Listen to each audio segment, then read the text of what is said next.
Hi, I'm Emma. Welcome to Emma Esoteric. This will be a tarot reading for the sign of Cancer. If you would like to book a personal reading, please go to emmaesoteric.com.au. You can view these readings like listening to a song or watching a movie. They may bring up emotions, ideas, or beliefs to the forefront of your mind, and you can interpret these readings any way you like. Nothing is set in stone. The main energy. It flipped, I've seen it. Maybe not.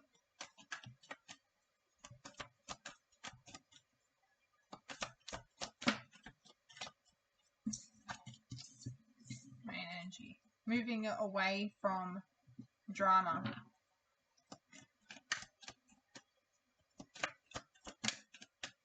Eight of Swords.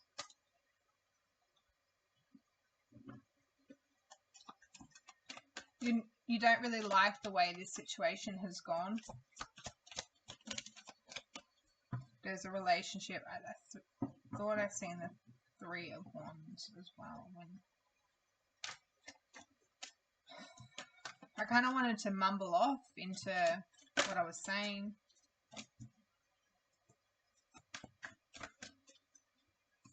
Okay, so the good news is I feel like you're going to confront the situation. I feel like you're going to confront this situation. This could be to do with a relationship or a friendship or something that you had a vision for in some way. There could have been expectations around this relationship or this friendship, partnership. It's a relationship. Two people coming together and creating a bond with one another. The energy, in the main energy here, we have the Six of Swords and the Five of Swords. This is moving away from the drama. This can actually be moving towards the drama as well, the way these two have come out. And I'm also seeing the boat in the water coming to the shoreline, coming to the rescue in some way as well. So this is like an energy of you're moving into the chaos, or you're going into the storm, or you're moving into you're like confronting the situation. You're confronting what's been said. Because it feels like the Eight of Swords with the Ace of Swords could go to the Nine of Swords, which could be a lot of stress, anxiety, fear, a lot of consumption in the mental space around how you think about this, or it could go down to the Seven of Swords where you're just avoiding this altogether. Instead, with the Ace of Swords coming in that you're unaware of, this feels like the sword that's going to cut all this entrapment. It's going to cut through the illusion and you're going to find clarity.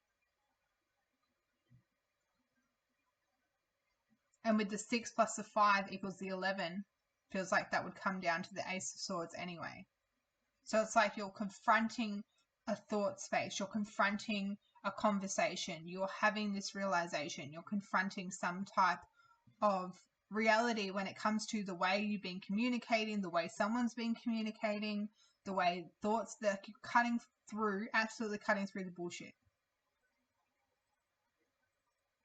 This can be either you've seen someone else go through this, or you've recognized this within yourself, or you're doing it for someone else. What's leaving that you're unaware of here is the Nine of Cups and the Seven of Cups. This is a lot of confusion, a lot of options, and a lot of independence when it comes to your emotions. Should you be emotionally independent of a relationship with the Two of Cups here, if it's causing you all this confusion? And it feels like you've made the decision and you've looked beyond this relationship. You've seen a vision beyond this relationship. Now, this could be the relationship. This could be someone that's spoken to you or said something to you about leaving the relationship, or about if you've confronted them in some way about how you feel. Basically, any type of confusion around this relationship is now gone. Any emotional confusion. The only thing that's left now, if enough time has passed, the only thing that's left now is the truth, the conversation. What's this Three of Wands? This expectation that's leaving. The Three of Pentacles. That the expectation of actually working on this is gone now. There's no coming back from this situation. There's no working on this anymore. What's the Eight of Swords?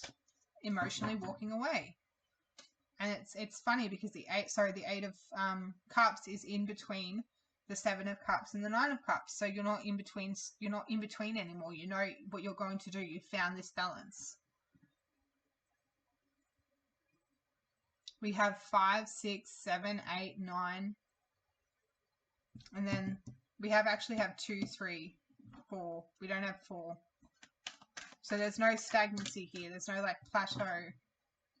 The Three of Wands and the High Priestess. Now you're looking. Now your expectations are on yourself and yourself alone. The only person you're expecting now, the only expectation you have is in yourself. You don't have to be confused or balance anything or have any kind of indecision or confusion when it's only you who are making the decisions and plans. When it's only you who you are relying on. It's kind of like if there was like a friendship group, for example, like I'm getting like kind of like teenage drama, so to speak. And you're somehow separate to the friendship group. You're somehow a part of it, but not really. This can even be like in a workplace, for example. You're a part of the workplace, but you're not, like you see everything that goes on, but you're not really like involved there. Like you do some other job or you do something else that you're a part of it, but you're not involved. You're not in it. So being able to be that perspective, that outside perspective, you can see when something else goes on. So the only person you have faith in is yourself. You only can trust, and you only trust yourself and your vision and your truth and your clarity. So if someone tries to spin something on you or tries to bind you up with their words or their confusion or tries to gaslight you in any way or tries to throw any type of emotional confusion about your choices and your expectations of a relationship and what you're willing to work on this relationship, what you're willing to do to work on this, how involved you're willing to be in the corporation, in the work colleagues, in the friendship, whatever this is, in the relationships, how involved you're willing to be. If someone's going to spin it around in a light and make you feel like you're making any kind of wrong choice or the way you see a situation is wrong, you are not the type of person to sit there and dwell on someone else's words or expectations of you. That's fine. I don't have to be here. This is not even my section of work. That's fine.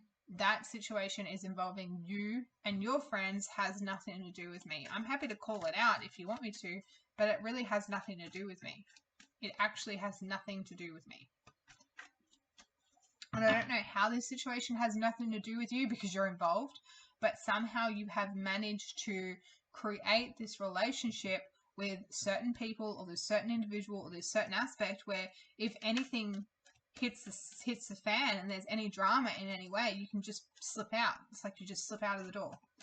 And all you see is like how you see the situation. Like it's almost like a bird's eye view as well. You can see how this drama is unfolding. So either you choose to move away or you can even choose to go in there and sort it out. Look, I see how you're doing this and you're doing it, like almost like an advocator, someone who's advocating for the people around them or mediating around them. And then you kind of just go into this happy-go-lucky. You have this excitement, this expectation. You have a fear. You have this fear of walking straight into drama, conflict, and deception. So you would rather move quickly move really quickly and be on your own and hold by yourself, like hold on your own, stay by yourself, than even consider to involve yourself into the drama, even if you could. Even if it was something that you could involve yourself in, you would rather keep your hands clean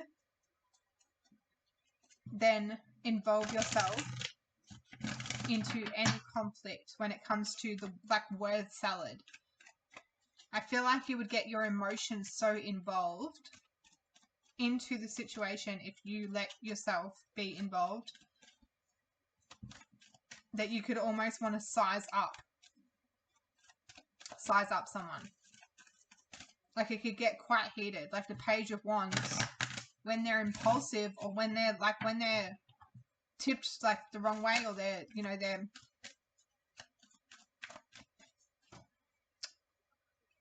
I don't know why I said tipped the wrong way. But anyways, when they're like poked or prodded the wrong way, they can let out some fury. The Page of Wands has the tantrum, like the mentality of a 3-year-old sometimes when they chuck that tantrum. They will chuck that tantrum and everyone involved, like everyone around the situation will feel the wrath of the Page of Wands when they're pissed off. The Guardian.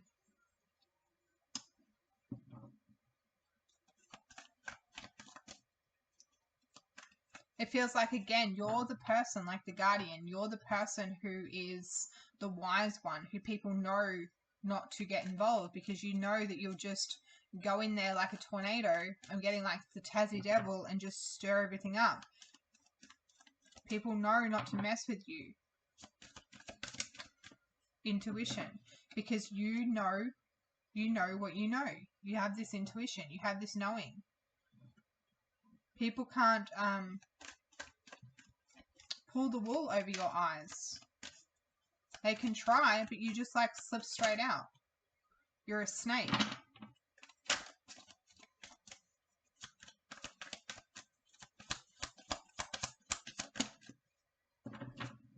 Trust.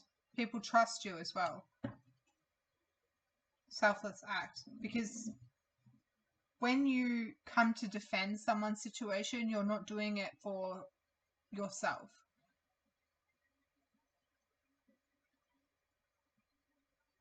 Because you know the difference between right and wrong. You know what's right and you know what's wrong. You've been in confusing situations before, and that's why you protect yourself and stay on the outskirts.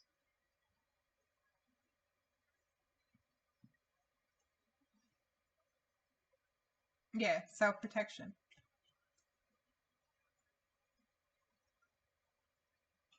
You can see something going on around you with a close friend, with someone that you know. You can see something happening. You're very wise. You have a very strong intuition. And you're deciding to ignore it or avoid it or not get involved, or the other way, you are wanting to get involved. This can go either way. You have a choice to make. Do you want to speak how you see the situation, which is the truth? Or do you want to completely walk away and let everyone kind of fend for themselves? Do you want to be the guardian, the mother, the carer, the one who looks after everyone, the wise one, the one who people trust their intuition and their knowledge? Or do you want to pull your energy back and just let them all figure it out themselves? And that's kind of the decision that you have at the moment. The energy that's coming in is this expectation of knowing the truth or seeing the truth eventually anyway. So the truth will come out.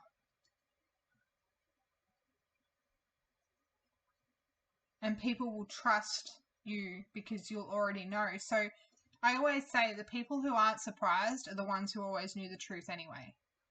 If someone is surprised, if they're ever surprised with something. If someone comes out and says some type of truth and they're like, oh my gosh, wow, I didn't even know. You know, and they're really surprised. How could that person do that? Like, wow, like, this blows my mind. Like, they're the ignorant people. They're the people who don't know. That if you tell someone something, anything, any type of truthful information, they're like, yeah, I know. Like, if they're not saying it in an arrogant way, or they're like, okay, like, oh yeah, I can see, like, they're pretty nonchalant about it, guarantee you they already know. People who know or have this intuitive understanding, they just wait for the truth to come out. They just wait for the information to come out. They're the people that in this Page of Wands will turn around and say, I told you so. Or they can also just let people just have their moment. Watch out for people who are not surprised with information, because this can be you, Cancer. People need to watch out for you, maybe, because they are the ones who already know, and the people who already know and who don't go blasting it out to everyone around them, they're a force to be reckoned with. So I'm going to leave that there, Cancer. Have a lovely day. Bye.